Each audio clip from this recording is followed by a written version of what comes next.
420 gauge engine on the island. A large engine that had been working on the railway regularly, he had become popular among tourists and the locals. Henry was called into the yard to help tidy the mess. Working mostly at night, he would cart away the wreckage under cover of darkness. We had to work quickly and quietly. Henry would cart wreckage from the yard away to the sea. Then one night, the points were set wrong.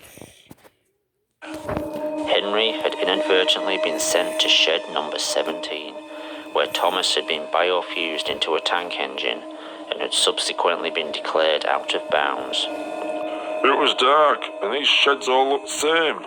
I unlocked the doors and Henry rolled in. I didn't see what Henry saw, because as soon as he put his head through doors, he bolted and reversed out. Keith locked the shed up without seeing what was inside. But Henry had seen it all. We wouldn't even dare talk about that shed, more than our job's worth.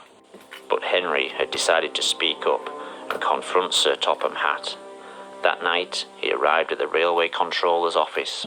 I don't know what was said in there, but there were raised voices at times. They had a shouting match for 10 minutes. Then Henry left, back to the shed. By pure chance, he was sent back to the same shed as Thomas that night, and with one sentence, he sealed both their fates. Henry only said one thing to him: stay away from shed 17. The next day, the fat had a new job for him. The flying keeper route ran through the night, delivering fish from the docks to the mainland, across the highest altitude line in the country. That old line was treacherous at best, but when Henry was put on there, in the middle of winter, it was a death trap. In 1970, fish had started being delivered by road to the mainland. It was safer and more cost-effective, and the line was declared redundant. Dangerous and unnecessary, it came as a shock to the islanders. It was reopened. That fat shite always hated Henry. He didn't like his cheerful manner, and he clearly had other lifestyle choices when he was a human. Fat wanted Henry away from the other engines, and Kipper Run was a death sentence. On the night of February the 8th, 1983, Henry had only been on the Kipper Run for a week. The following incident would be made into a book and later recreated in the television series. This is the train the railwaymen call the Flying Kipper. Can you believe they put it in a kid's story? Of course, that fat had changed quite a few of the facts.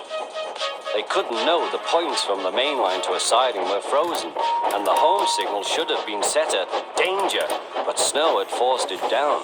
As the train approached the most treacherous part of the line, unnoticed, the points had diverted them to the adjoining siding and right into the path of another train.